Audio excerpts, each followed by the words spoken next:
বাংলাদেশের মানুষ তাকিয়েছে তারেক রহমানের দিকে। তাকে প্রধানমন্ত্রী না করা পর্যন্ত ছাত্র দলের একটা কর্মীও ঘরে বসে থাকতে পারে।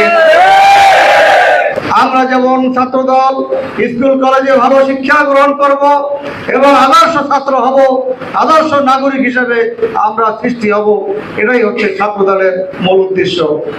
আর আমাদের ঐক্য থাকতে হবে, যে কোনো কিছুদিনের বিনিময় আমাদের ঐক্যবদ্ধ থেকে আমাদের বিএনপির পাশে থাকতে হবে।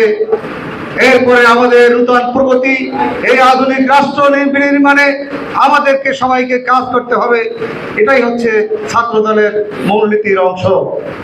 প্রিয় ভাই আমার, আজকে তোমরা জানো বাংলাদেশ জাতীয়তাবাদী ছাত্র দল হচ্ছে বিএনপির ভ্যানগার্ড নামে পরিচিত।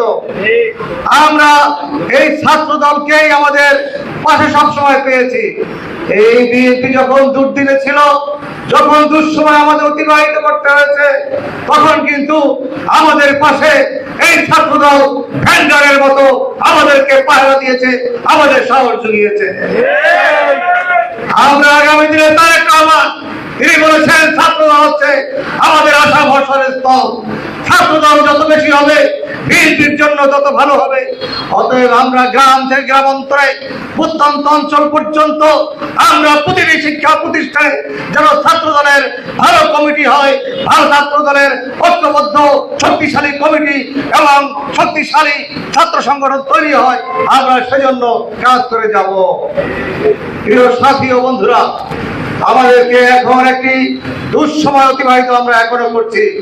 আমরা অনেক রক্তের বিনিময়ে 2000 ছাত্র জনতা রক্ত দিয়ে এই দেশ থেকে শেখ হাসিনাকে আমরা বিতাড়িত করেছি, স্বৈরাচার মুক্ত হয়েছি, কিন্তু তারপরে ষড়যন্ত্র এখনো বন্ধ হয়নি।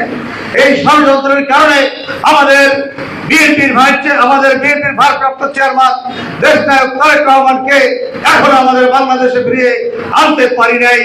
অতএব আমাদেরকে এখনো এই ষড়যন্ত্রের মধ্য দিয়ে আমাদের অতিবাহিত করতে হচ্ছে। আগামী ফেব্রুয়ারি মাসে নির্বাচন হওয়ার কথা, সেখানে অনেক ষড়যন্ত্র চলছে।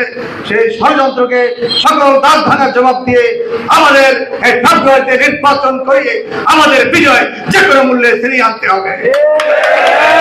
আগামী দিনের রাষ্ট্রনায়ক, আগামী দিনের ভবিষ্যৎ এই বাংলাদেশের মানুষ তাকিয়েছে বিএনপির দিকে, বাংলাদেশের মানুষ তাকিয়েছে তারেক রহমান